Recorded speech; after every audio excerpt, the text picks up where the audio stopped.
This is a pretty big story trending today. Survivors of the Parkland school shooting coming out swinging at Louis C.K. after the comedian mocked their activism in his routine.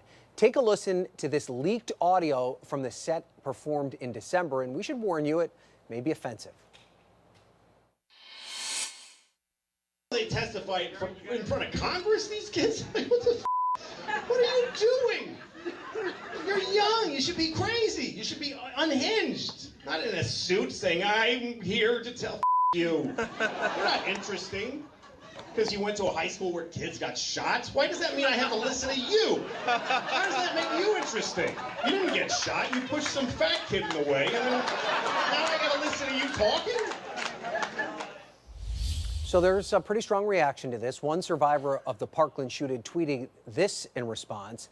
Louis C.K., although taking Jello shots and eating mushrooms might have been a big deal when you were 18, that is not the luxury that we have after having seen our friends and classmates in caskets because of preventable gun violence. And joining me now to try and put this all in perspective, and it's not an easy topic to do so, but we've brought Dean Obeidallah in, who has his own Sirius XM radio show. He's, of course, a stand-up comedian, so you kind of understand kind of the fine line here. And, you know, to be clear, Dean, you are not endorsing what Louis C.K. had to say in any way, but explain to me the kind of interesting place he finds himself in. I want to walk gingerly here because I want to keep my radio show when I leave the set here. The reality is, look, from a comedic point of view, comedians have to have freedom of expression. They even have to have the freedom to offend. That, of course, does not mean the freedom from criticism. If you don't like a comedian's jokes, speak out. The response on Twitter today and social media against Louis' jokes was palpable. I mean, the emotion from the survivors was stunning, and it was heartbreaking to see it. So I don't agree with the jokes. Louis can defend his own jokes. Very smart guy, very funny guy.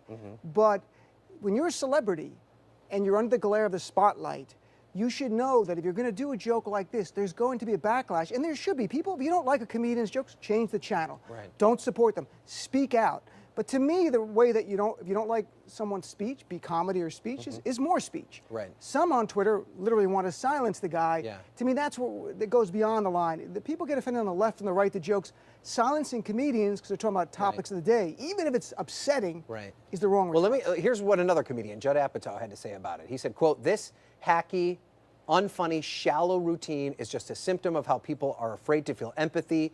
It's much easier to laugh at our most vulnerable than to look at their pain directly and show them love and concern. Louis C.K. is all fear and bitterness now. He can't look inward." Is this fair from Judd Apatow? Is he separating, or is he combining Louis C.K. the human being with Louis C.K. the character on stage? I mean, how would you respond to what he had to say? He might be. I mean, Judd on Twitter has been really outspoken on issues of showing a lot of empathy and compassion on various issues. So I have a great deal of respect for Judd Apatow here. I think from a comedic point of view, we have to worry about self-censorship by comedians that go beyond just a bad joke. It goes to the point of actually not doing comedy anymore, not pushing the envelope. And of course, the big problem here for Louis C.K. is it's not just these jokes, right? It's got more to do with everything that's been in his past and everything along those lines. All right, Dean, thank you for your perspective. We appreciate you being here.